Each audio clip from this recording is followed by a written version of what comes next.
J'ai voulu vous réunir aujourd'hui par respect pour votre engagement, mais aussi compte tenu du contexte social que nous connaissons aujourd'hui en Guadeloupe.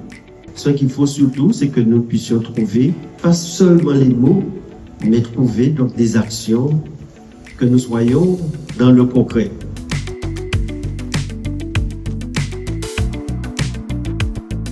Nous vivons une période particulière avec un certain nombre de faits d'insécurité. Il est nécessaire qu'il puisse y avoir un sursaut collectif. Et c'est en ce sens que, en tant que président du département, j'ai convié l'ensemble des agents qui interviennent sur le terrain. Et il voulait que les travailleurs sociaux puissent exprimer ce qu'ils voient sur le terrain, ce qu'ils ressentent. Comment est-ce qu'ils se sentent vis-à-vis de ces situations?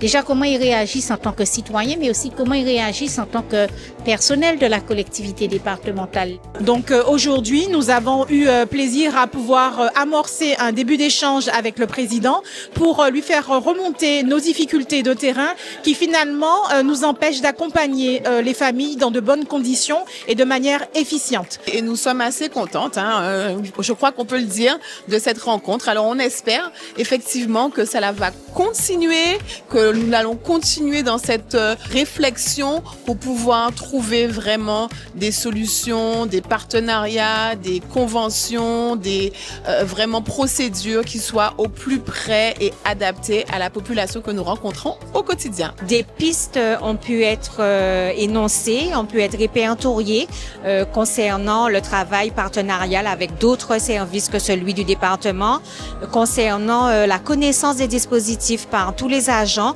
et concernant le maillage territorial. Et puis, nous avons aussi dit qu'il fallait renforcer les coopérations avec les associations qui œuvrent sur le secteur dans le champ de la prévention, dans le champ du traitement curatif concernant donc certaines difficultés auxquelles font face nos concitoyens, c'est-à-dire les personnes qui sont en situation d'addiction ou en situation d'illettrisme. On a beaucoup parlé de violence, mais avant d'arriver à cette violence, nous avons des familles qui vont mal, nous avons des enfants qui vont mal et qui grandissent et qui par la suite développent effectivement des comportements violents. Et les agents ont mis aussi cette nécessité qu'eux-mêmes soient en sécurité et en condition pour pouvoir accompagner. L'engagement que j'ai pris, c'est que nous puissions très rapidement mettre en place des actions, intensifier la prévention. Il y a un certain nombre de facteurs qui ne dépendent pas de nous, mais qui conditionnent cette réussite. Il y a 21% d'illettrisme en Guadeloupe, ce qui est énorme. Également, les problèmes de santé mentale, les problèmes d'addiction à la drogue, l'alcoolisme, et tous ces phénomènes génèrent tout ce climat d'insécurité. En tout cas, pour régler cela, il est nécessaire d'avoir un sursaut collectif de tous les acteurs.